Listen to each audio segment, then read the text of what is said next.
Match day 2 of the Champions League is in the books. It's Arsenal Manchester City this weekend for one last major battle before we head into an international break. Welcome back to the Plus Money Podcast. We got a fun little weekend, a loaded up Sunday with Brighton and Liverpool. We got West Ham, Newcastle, obviously mentioned. Arsenal taking on Manchester City. I'm Andrew Passaro, joined by Ani Sridhar. You can follow us on Twitter and Instagram at Andrew Passaro, at Ani323, at the Plus Money Pod. And I do want to point out, you can also follow us now on the Pickit app. That's Pikkit. And you can, so the Pickit app is great. You can track your bets. You can follow people much like a Twitter and Instagram. And if you see my bet and it's like Tottenham and both teams to score, and you like that, you can literally tap it. It syncs with your sports book, and it brings you right to the sports book. If you're signing up, use code PLUSMONEY, all one word, lowercase, and you can win $3. You can win $100, and you're helping us out as well. So it's like I said, it's a great place to track your bets, keep an eye on things, and let you know what you're up, what you're down, and you can put in your unit price a whole lot. Ani and I are both on there. You can follow both of us at Andrew Passaro, at Ani323. Ani, I'm excited for this weekend. I know you are red hot right now between last weekend in the Premier League and the Champions League. I'm excited. How are you feeling? I'm feeling great. Yeah, going into this coming weekend, up a bunch of units. Thank God. It's always a good feeling. Hopefully, I don't give it all away on Thursday night football between the Commanders and the Bears. Be just try being a homer, as we're both Commanders fans. So hopefully, we can keep up this pace and have a great weekend. Yeah, I'm sorry to everyone who has to watch this game. It's going to be awful. But you know what game's not going to be awful? I'm going to Luton and Tottenham, and I mentioned both teams to score.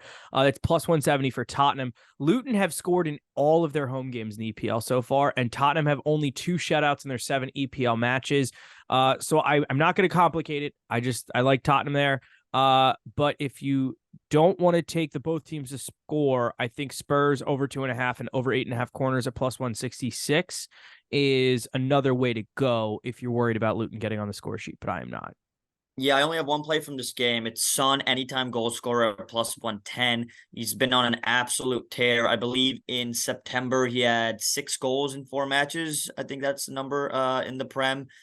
He's on fire. This Tottenham offense is cooking. I like the plus money on that. I'll go to the next game here. Manchester United. I've been riding their corners, man, and they've been profitable. They were profitable again in the midweek in the Champions League play. I'm taking over 6.5 corners for United at plus 100. Yeah, I looked hard at corners in that one after hitting a similar prop on PSG in the midweek. I don't love this pick, so I don't know if this is like an official, but I might put it in, I might not. So follow me on Pickit to see if I do put it in or not. I have a parlay of both teams to score over 2.5 goals, over 8.5 corners at plus 144. I do think Brentford could weirdly win this, but Man United for me has just been so hard to figure it out. But Brentford are winless in their last 5. They do have a couple draws in there, but not exactly coming out of the gates blazing. I think you have a pick from Crystal Palace. They play 12:30 on Saturday. Yeah, I'm surprised about the odds we're getting here. They're coming off an impressive win away at Old Trafford last weekend. Now they get Forest at home. I know Ezzy picked up a knock, but think he's projected to miss this weekend's game and some extended time. I still think Palace are a better team than Nottingham Forest. Forest, similar to Palace, just play a lot better at home. Forest does not travel well at all. Give me Palace money line at plus 120 in this matchup.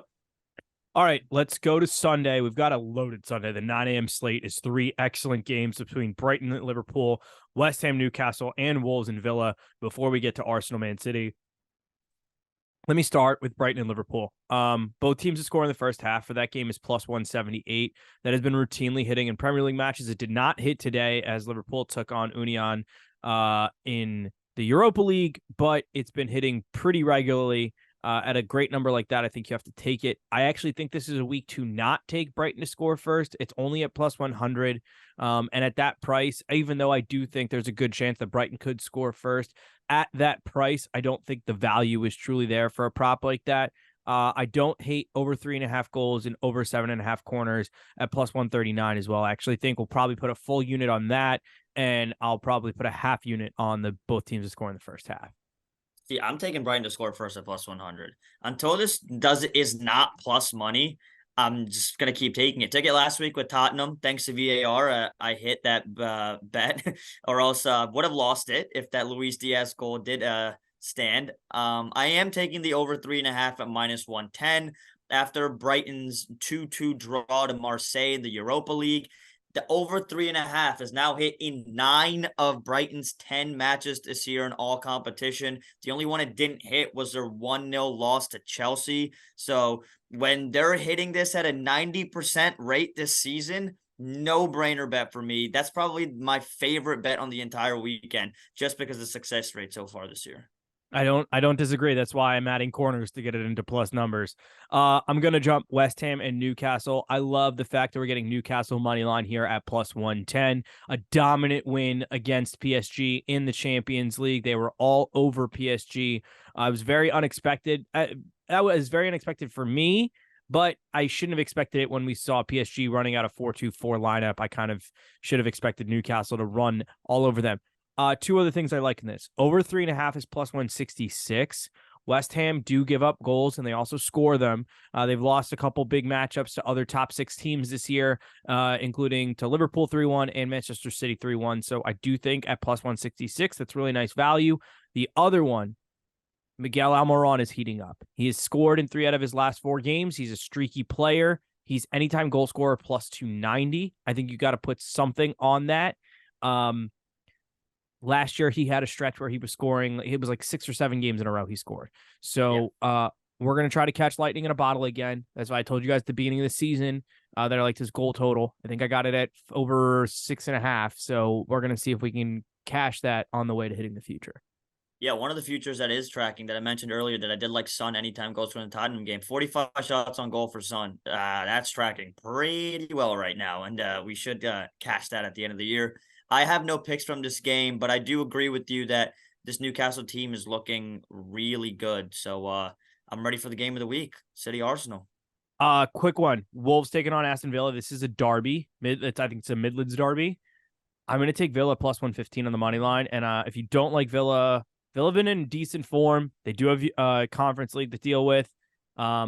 The Ollie odds feel like a Watkins, trap for me. It's just Ollie for Watkins some is reason. I'm not putting full units on either of these, but Yeah. I plus 115 with the way Villa have been playing down the stretch very quietly. They're playing well.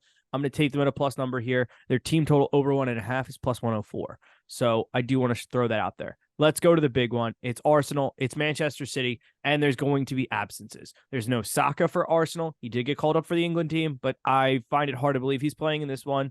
And more importantly, for Manchester City, there's no Rodri. Didn't hurt them in the midweek when they went and comfortably beat Leipzig 3-1. But Arsenal is a team that you would imagine could hurt them in a little bit more than a Leipzig. Saka not being there. Martinelli's been dealing with injuries. Gabriel Jesus isn't a regular starter yet. I'm very curious what kind of lineup we get from Arsenal. This is a huge clash for them. All they did was shit down their leg when it came to their matches against Manchester City last year. And I'm not expecting anything different. Until Arsenal beat Manchester City, you got to take City. The fact that we are getting City in a plus number on the money line, plus 140, you have to take that. You do. This City team, while they fell to Wolves last week, is still far better than every other team in the league. I understand Rodri's not out there, and I think Rodri's one of the 3 most important players on their squad. I think it's Kevin De Bruyne, I think it's Haaland, and I think it's Rodri. And the fact that 2 of them won't be out there is a big miss for City, but you still got to take City. I like the over 3.5 at plus 192. I also like over 2.5 goals and 22 or more shots plus 113. Those are my plays, but I think City get it done here, and they continue to Pep holds one over his former apprentice in our. Yeah, I think you forgot the odds there, but I'll let you know now because I took it too. City money line plus 140. That's what we're getting it at in this matchup. And you took pretty much all the words out of my mouth, especially after Saka went out with that injury against Lens. They lost. They lost at Lens. This Arsenal team did not look the same against Lens without Saka there on the pitch. Havertz, completely underwhelming so far in his start at Arsenal. He's picking up right where he left off with Chelsea, playing like shit. That's just straight up what it is. Everyone's like, oh my God, he finally scored. Scored a pen.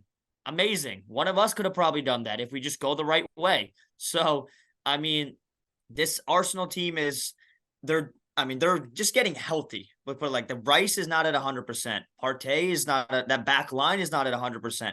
Zinchenko is finally, playing more, but not at 100%. Tomiyasu had a really good month in September, but is he going to stop this Manchester City attack? I don't know. And maybe a hot take, is Julian Alvarez the best striker in the Premier League right now? Is he the best striker in the Premier League right now? Because I have him to score or assist at plus 140 in this Oh, I love that matchup too. number.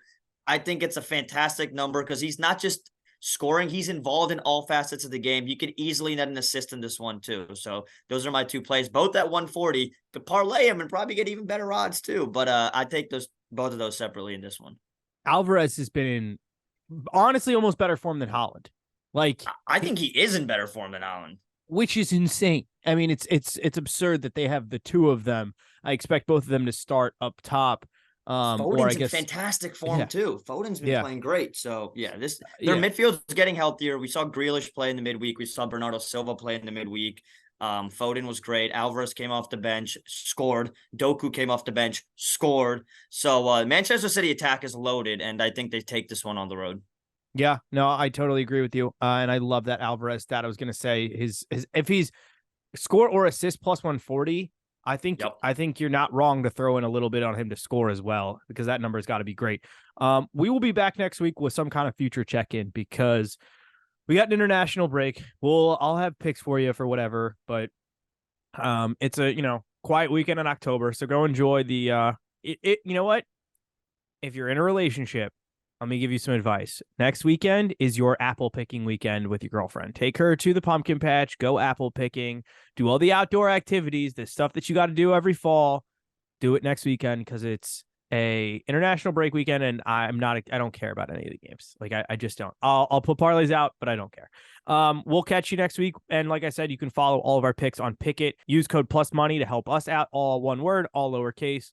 And we'll catch you guys next week, and we'll be back betting quicker than you know. But let's stay positive. Follow us on Twitter. Thank you guys for watching on YouTube. Subscribe, the whole thing. At Andrew Passaro, at Ani Sridhar 23, at the Plus Money Pod. We'll catch you next week.